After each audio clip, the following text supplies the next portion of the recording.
Sejak memimpin Indonesia, Presiden Joko Widodo langsung tancap gas mempercepat proyek pembangunan nasional, khususnya sektor infrastruktur yang telah dicanangkannya.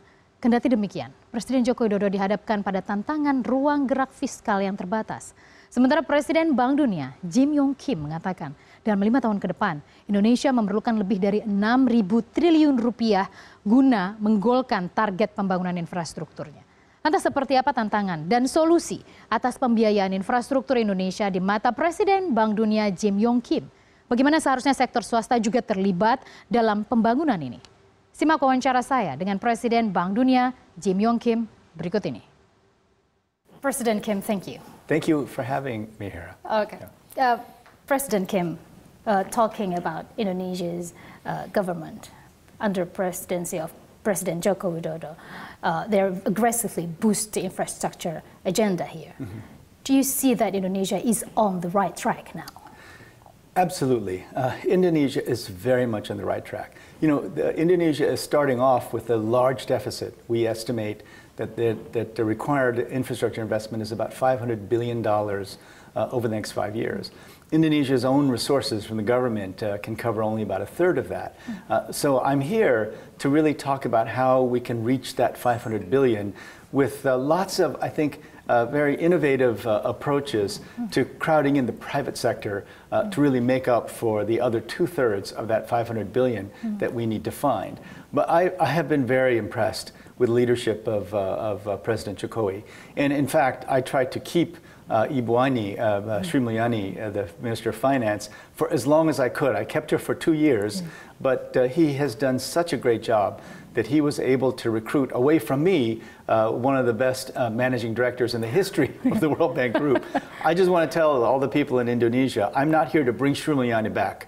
I'm here to help her do what she would like, but also to match the tremendous aspirations of President Jokowi and of all the Indonesian people. I think we can get there to 500 billion over the next 5 years, but there is some aggressive action that the government has to take.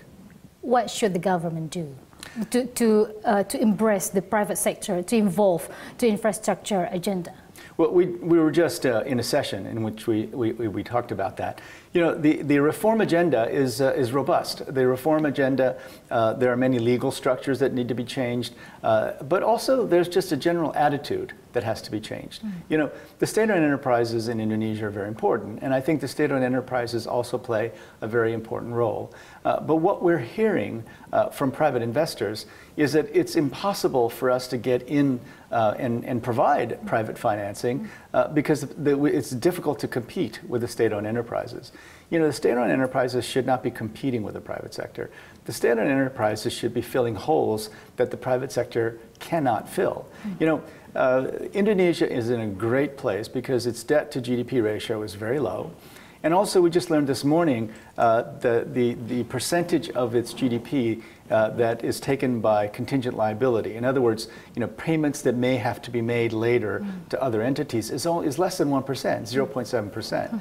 And there's a sense that they could go all the way to 6% of GDP in terms of contingent liability. Well, that's a huge opportunity. That's precisely the kind of thing that private investors are looking for.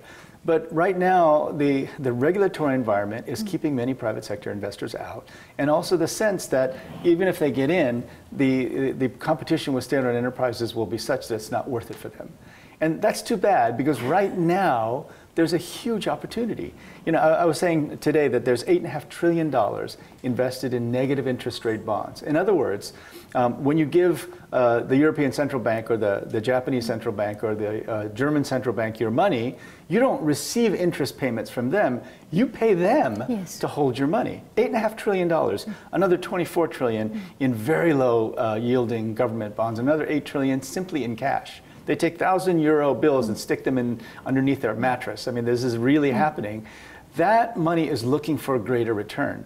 And if Indonesia just moves a little bit more quickly in getting the reforms in place, then you can begin to mobilize some of that capital to invest in Indonesian infrastructure. And because debt to GDP is so low here, because the percentage of contingent liability is so low, Indonesia has a lot of room to move in attracting that capital. Now, The great news is Sri Mulyani knows all of this extremely well. I mean, you know, for the Indonesian people, I want them to understand a little bit about what she did over the past 6 years that she was at the World Bank.